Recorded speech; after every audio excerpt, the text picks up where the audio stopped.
Ela veio à tona, então eu tenho que pegar e falar, né, a minha versão. Eu, ao contrário do outro lado, não consigo, mediante a tudo que está acontecendo, simplesmente chegar aqui e falar, ai, me desculpem, e acabou sabendo que estão falando um monte de coisa sobre mim. Eu respeito a opinião de cada um e eu espero que respeitem a minha versão. Eu espero que respeitem o que eu tenho para falar. Eu, particularmente, não queria dar satisfação da minha vida para ninguém, porque ninguém paga as minhas contas, né? É muita gente opinando sem saber de fato quem eu sou, sem saber de fato o que aconteceu. Mas, por ele ser uma pessoa pública, eu tenho que falar, né? E tudo que eu falo, eu tenho provas. Estão falando por aí desse caso que eu tive com o Thiago, que não foi um ano, foram 18 anos. Há 18 anos a gente tem um relacionamento com um hiato de tempo de 8 anos. E a gente chegou a se falar. Só que o que acontece? Numa situação igual essa, a amante, muito prazer, ela é a crucificada. A mulher é a que merece ter a cabeça raspada. É a mulher que fez por merecer, porque se meteu num caso de família, que quis destruir uma família. E não é bem assim que aconteceram as coisas. A minha história, ela não começa num relacionamento entre homem e mulher, de sentimento, e acaba numa louca, desvairada pelo homem que resolve conseguir provas para acabar com o relacionamento dele, porque é o que estão falando. Ah, ela pegou, gravou tudo, ela filmou tudo para depois acabar com o relacionamento dele. E não é bem assim, não foi isso que aconteceu. Em 2006, eu tinha um relacionamento de 5 anos, e perto de eu me casar, eu terminei. E o Thiago, ele sempre foi uma pessoa da igreja local de Santos, que eu sempre gostei muito, uma pessoa que eu sempre admirei, uma pessoa que me fez muito bem, mas eu nunca tive sentimentos por ele de mulher, homem e mulher. Pelo contrário, ele sempre foi meu pastor e eu sempre admirei muito. Meu primeiro emprego, sempre foi tudo através dele. Meu primeiro emprego, para cantar na igreja, e eu sempre tive uma admiração muito grande por ele. Deixa eu abrir só uma exceção aqui para falar. A ideia disso aqui não é me mostrar. A ideia disso aqui não é eu pegar e me aparecer, é só eu pegar e contar a minha versão, porque são milhares de pessoas, até gente do Catar ligou aqui me xingando. Então assim, eu preciso que me escutem. Voltando, então eu nunca deixei de gostar da pessoa dele, da família dele, fui no casamento dele, tá tudo certo, a nossa diferença é de 10 anos, eu tenho 37 anos. Ele tem 47. Então eu peguei e me relacionei eu tinha meu namorado e em 2006, quando faltava alguns meses pra gente casar, a gente terminou. E quando a gente pegou e terminou, eu fiquei muito mal. Eu e esse meu noivo, né, meu namorado, eu fiquei muito mal. E o Thiago, ele era meu líder de jovens. E eu fui desabafar pra ele. Só que esse foi meu erro. Hoje eu vejo que foi meu erro. A internet. Na internet você pode fazer o que você quiser, você pode falar o que você quiser, você fica mais à vontade. E a gente começou a falar à noite, a gente começava a conversar à noite. A gente falava um com o outro, e eu desabafei, eu terminei, e passou a ser constante durante esse término. Eu me apeguei muito a ele nessa época. Eu tinha 19 anos, eu não era uma menor de idade. Nessas conversas, a gente acabou conversando, né? A gente acabou se relacionando primeiro pela webcam, a gente começava a jogar joguinho. A gente foi se envolvendo. Eu tinha acabado de sair de um relacionamento e eu me apeguei àquilo. Na igreja, a gente não conversava, mas quando chegava a noite, a gente conversava. Foi criando uma amizade virtual, mesmo ele sendo meu pastor. Então, chegava aquele horário à noite, dava 10, 11 horas da noite, toda hora eu queria saber o que aconteceu com ele, como que foi o dia dele, mas a gente não falava de coisas pessoais. Ele falava como é que você tá, como pastor. Até que chegou uma hora que a gente começou a jogar joguinho, jogava dama. Isso lá em 2006. Aí eu fui me envolvendo. Ele, eu tenho certeza que não. Só que o que acontece? Você conversando com um cara às 10 horas da noite, você é uma menina, você acabou de terminar o relacionamento. A gente começou a jogar a dama, aí vem aquela brincadeira. Aí começou uma brincadeira assim, te comi. Aí eu, te comi de novo. Aí a gente viu que começou a ficar uma conversinha mais caliente na brincadeira. Aí ele pegou e perguntou pra mim, eu era virgem, eu tava 5 anos namorando, mas eu era virgem. E quando a gente começou a ver que começou a calorar, ele começou a pedir pra ligar o webcam, eu ligava o webcam, eu fazia vídeo pra ele, se mostrando. Eu gostava daquilo, eu sabia que era errado, mas eu gostava daquilo. Se é a verdade que as pessoas querem ouvir, se a gente vai pegar e vai falar o que de fato acontece, essa é a verdade. Eu gostava, eu achava ele o máximo. Ele tinha aquela careca dele, era cabeludo, mas pra mim ele era o cara. Pra mim eu gostava de ver ele fazendo tudo que ele fazia. Era assim que eu via ele. Nessa que eu peguei e me envolvi com o Thiago, que eu tinha terminado esse meu outro relacionamento, a gente conversando pela internet, ele falou um dia pra mim: se eu for até você, isso era 4 horas da manhã, numa sexta-feira, em 2006, em agosto, você sairia comigo?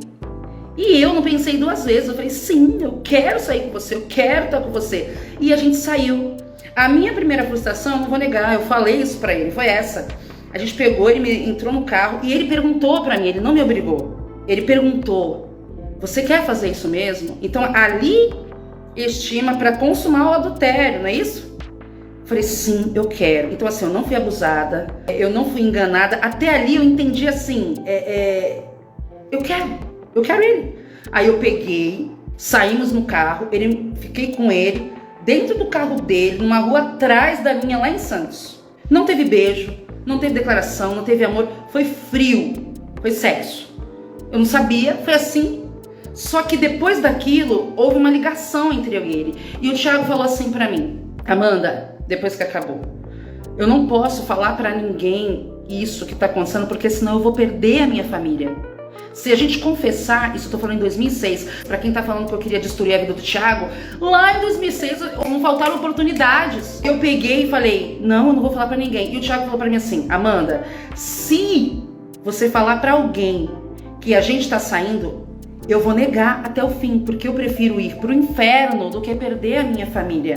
Ele foi muito claro pra mim. Só que eu não tinha intuito de fazer isso. Eu queria estar com ele, eu gostava dele. Só que eu me senti muito... Eu não senti um peso. É porque eu acho que essa primeira vez não foi tão boa, não foi aquela coisa assim. Falei: gente, o que eu fiz? E o meu ex-noivo começou a me ligar. Ele começou a me ligar. E me procurar. E eu falei: eu não posso fazer isso, eu vou voltar com ele. A gente saiu 6 vezes depois disso daí. E eu falei: gente, eu não posso fazer isso, porque eu não posso continuar isso daqui. Embora eu goste dele, eu tenho que voltar pro meu relacionamento. E aí eu voltei pro meu relacionamento. A gente saiu uma vez, ficou uma vez, e eu voltei pro meu relacionamento. E quando eu voltei pro relacionamento, eu falei: antes de eu voltar, eu vou falar a verdade pra ele, né? Depois que eu caí no carro, eu falei: olha, não dá mais pra gente ficar junto, porque eu não sei se vai dar pra gente ficar junto, porque eu não sou mais aquela mulher pura que você achava. Eu peguei e saí. Outra pessoa, ele falou: com ele quem? Aí eu falei: com o Thiago. Só que ele não acreditou quando eu confessei pra ele. O grande problema do pessoal de igreja é que eles querem muito, muito, muito a verdade. Mas quando a verdade vem à tona, eles não estão prontos pra ouvir. Não estão prontos pra ouvir. E foi o que aconteceu com o meu noivo. Eu não falei com ninguém. Eu falei pra ele: ó, você quer voltar, você quer ficar noivo comigo, mas eu caí com o Thiago. Ele não acreditou. Ele achou que eu tava mentindo. Então, até aí, eu fiz a coisa certa. Até aí, eu fiz o que todo mundo diz que tem que falar. Olha, quando você erra, você tem que confessar o seu pecado. Você tem que falar. Eu fiz. Ele não acreditou. A minha história foi essa. Eu tava lá, eu me relacionei com um pastor, eu caí com ele. Quando eu fui falar pro meu noivo, a gente tinha terminado, meu noivo quis voltar comigo. Quando eu fui falar pro meu noivo, ele não acreditou. Mas ele falou: não, mas eu quero continuar com você, vamos casar. A gente já tava 5 anos junto, num relacionamento totalmente pecaminoso, só não tinha as vias de fato. Aí, eu voltei com ele, só que eu não conseguia, mas já não era mais a mesma coisa. O meu noivo, ele não acreditou. Ele falou: imagina, o Thiago jamais faria isso. O Thiago jamais... é um pastor, ele jamais iria fazer isso, de estar pregando e saindo com outra pessoa. Mas vamos continuar juntos. Só que aí, nas outras vezes, o Thiago começou a me procurar. Eu voltei com meu noivo e ele voltou a me procurar e nós saímos mais... eu vou falar 5 vezes, porque depois eu explico a sexta. 5 vezes. Nessas 5 vezes que nós pegamos e saímos, eu lembro que eu já tava querendo: não, eu tenho que parar com isso, não vai dar. Mas eu tava muito envolvida com ele emocionalmente. Eu gostava muito de estar com ele. Mas não tinha beijo na boca, não tinha romance, não tinha amor, não tinha declaração. O Thiago, ele nunca fez isso. Ele nunca fez uma declaração pra mim. Eu não tô aqui defendendo ele, não. Eu só tô falando a verdade. Se querem ouvir ou não. O que aconteceu? Eu falava: não pode, né? Não vai dar certo isso, não vou conseguir viver, tá errado, é pecado. E fui pra igreja, pra Bola de Neve. Tinha acabado de abrir em Santos a Bola de Neve do Canal 3. E aí quando eu tava lá foi em janeiro. A gente começou em agosto de 2006 e saímos 5 vezes. Quando foi em janeiro de 2007, eu já tava com o casamento marcado para casar no dia 7/7 de 2007. Eu fui pro Bola de Neve falando, gente, eu preciso de ajuda, é melhor mudar, mas eu não tinha forças. Quando você tá no erro, você não tem forças. Eu tô há 18 anos.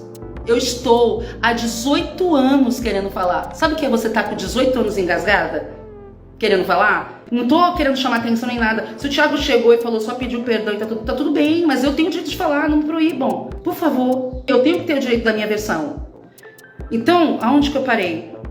O Bispo Nelson pegou e falou, se eu chamar ele aqui, você vai confessar na frente dele? Eu falei assim, eu confesso na frente dele, só que ele falou pra mim que preferia ir pro inferno do que perder a família dele. Ele vai negar. E foi o que aconteceu. Só que não chamaram o Thiago, eu fui pra casa. Quando eu saí com meu noivo dali, meu noivo foi falar, na hora do nervoso, com um novo convertido. Esse novo convertido começou a espalhar pra todo mundo. Não fui eu que espalhei pra ninguém, eu não espalhei o que aconteceu pra ninguém. Começaram a espalhar pra toda a igreja e aí houve um culto, o qual eu não fui, onde o Bispo Nelson falou que a igreja estava sendo alvo de Jezabel, que o diabo... Parem de me ligar, por favor, parem de me ligar, por favor. Eu não vou parar de falar. O que acontece? Quando eu peguei e confessei o meu pecado, é o que a igreja diz que... Para de me ligar! Quando eu peguei e confessei o meu pecado, que é o que a igreja diz que tem que fazer, eu não falei pra mais ninguém, saíram espalhando, não fui eu. Eu fiz o que a Bíblia diz que tem que fazer. Você vai ficar ligando, eu vou recusar. Eu fiz o que a Bíblia diz que tem pra fazer. Eu não falei com mais ninguém. Eu fiz, só que eles pegaram e fizeram, parece que no outro dia um culto, dizendo que eu era Jezabel, dizendo que eu tava falando a mentira. Ninguém cuidou de mim, ninguém quis escutar minha versão, mas ninguém quis cuidar, olhar. Ninguém fez nada disso. Eu fiquei como louca. Falaram que eu era maluca, falaram que eu tava querendo a mulher dele. A própria mulher dele, a própria esposa dele falava, meu marido jamais ficaria com uma pessoa igual a você. Imagina, olha pra mim, você acha que ele me largaria? Tá tudo bem, é um direito dela. Não tava pedindo pra ficar brigando com a amante. Eu fiz exatamente o que a Bíblia diz que tem que fazer. Você erra, você vai lá e pede perdão. Isso em 2006. Só que desde aí, eu fui escorraçada, me xingaram, me trataram mal. Eu entendi que a igreja, que é o que estão fazendo aqui, agora comigo no TikTok, que é o que estão fazendo comigo em tudo que é lugar, ela não faz o que tem que fazer. Ela só critica, ela só julga sem saber. Eu peguei e fui para algumas igrejas, ela tá atrapalhando, ela não entendeu que eu tenho livre-arbítrio de falar. Eu acho que ela não entendeu. O que acontece? Eu não sei bloquear os comentários, moço. Eu não sei mexer nisso aqui. Eu não sei mexer. De novo bloqueio.